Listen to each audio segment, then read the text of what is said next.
예상치 못한 변수가 도사리고 있는 부동산 시장. 변화하는 시장에 적응하고 미래를 준비해야 하는 부동산 투자. 이정찬 전문가가 실전 투자의 모든 것을 알려드립니다. 부동산 가이드톡에서 확인하시죠.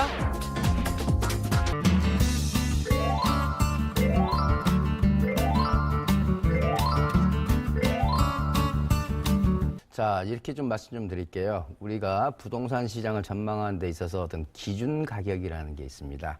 그 기준 가격에 그 지역을 대표할 수 있는 선도 단지의 가격, 이게 첫 번째 기준 가격이 되겠고요. 두 번째는 일반적으로 매매 가격을 유지시켜 줄 수 있는 전세 가격이 이제 두 번째 기준 가격이 되겠습니다. 그 다음에 이제 세 번째 기준 가격이 아파트 청약시장에 나오는 공급 가격이 되겠습니다. 그런데 여기서 이제 로또 청약이 계속 이어질 거냐 하는 것은 공급 가격의 변화가 어떻게 이루어질 거냐에 따라서 올해도 역시 로또 청약이 이루어질 가능성이 있느냐 없느냐를 판단할 필요가 있겠죠. 자, 그런데 이렇습니다. 허그 주택도시보증공사에서 분양보증 제도가 개선이 안 되고 2018년, 2017년처럼 그렇게 그런 분양보증 제도를 갖다가 유지한다면은 올해도 어김없이 서울에서만큼은 최소한 서울에서만큼은 로또 청약이 나올 수밖에 없는 구조입니다. 따라서 우리 지금 방송을 보고 계시는 우리 시청자님께서 청약통장 1순위 요건을 충족하신 분이라면은 올해 청약통장을 10분 좀 활용하셔서 재테크 하시는데 참고하셨으면 좋겠습니다.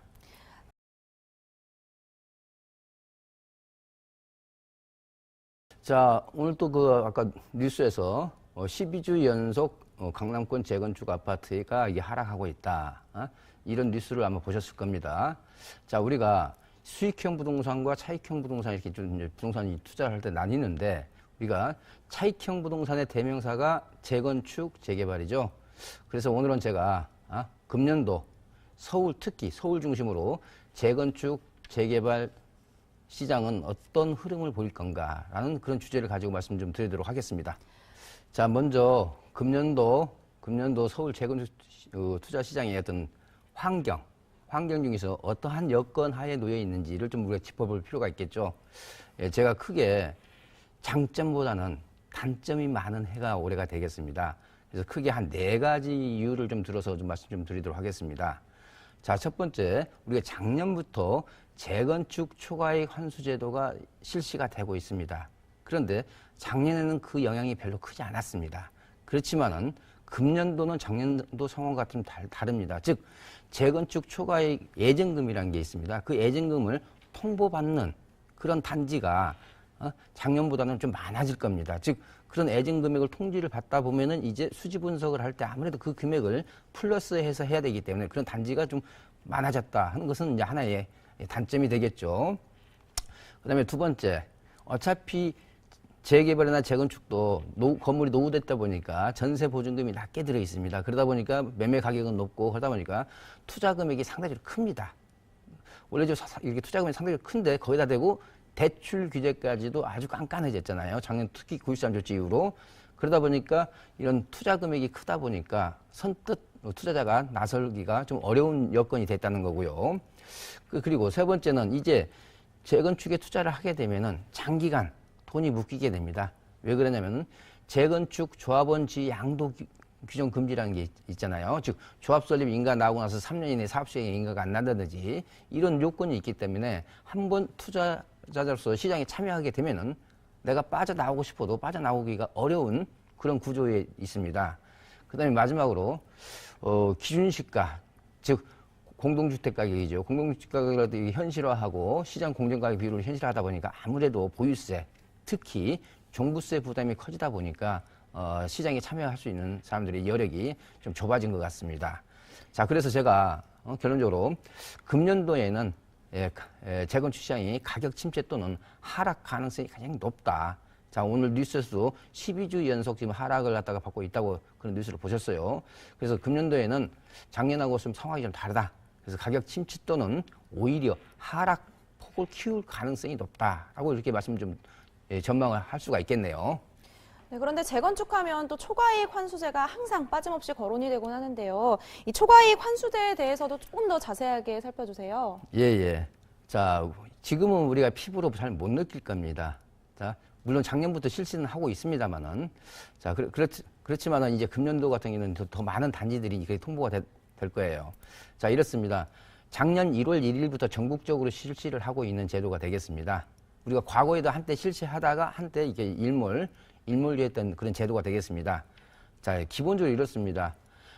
2017년 말까지 관리처분 인가 신청을 하지 않은 단지는 전부 다 해당이 된다고 보시면 되겠어요. 자, 그러면 재건축의 부담금을 산출을 어떻게 하느냐? 그걸 우리가 좀 알아둘 필요가 있어요.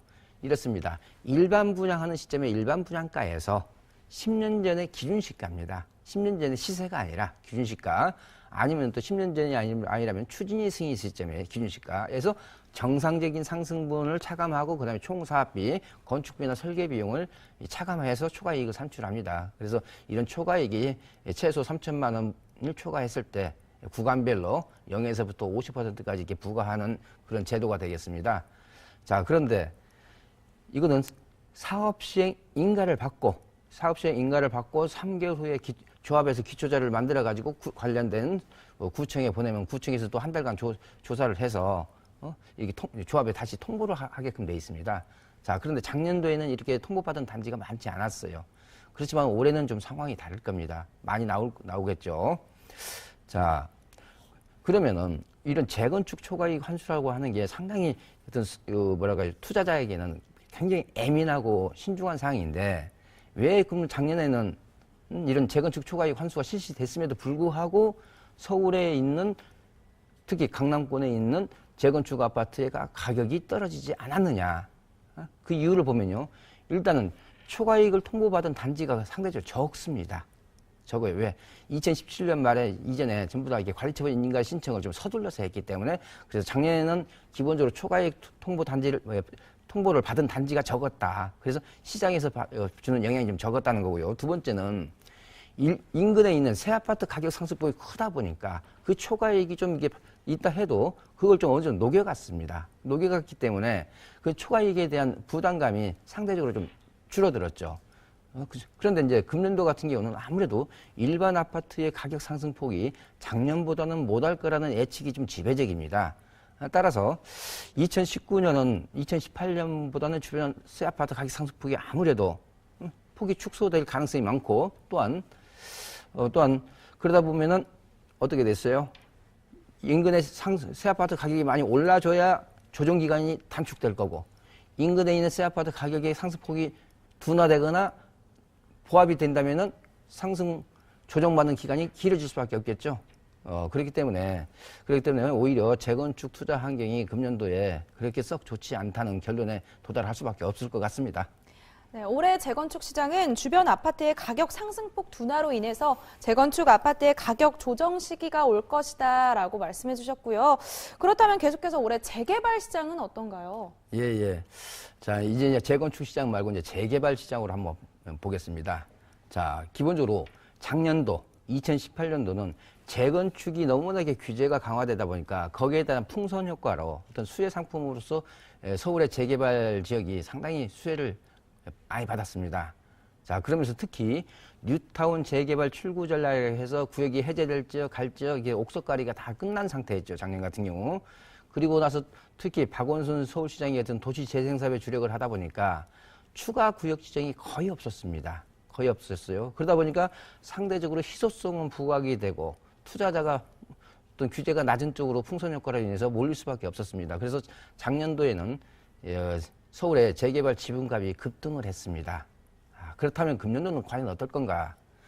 저는 이렇게 보고 있습니다.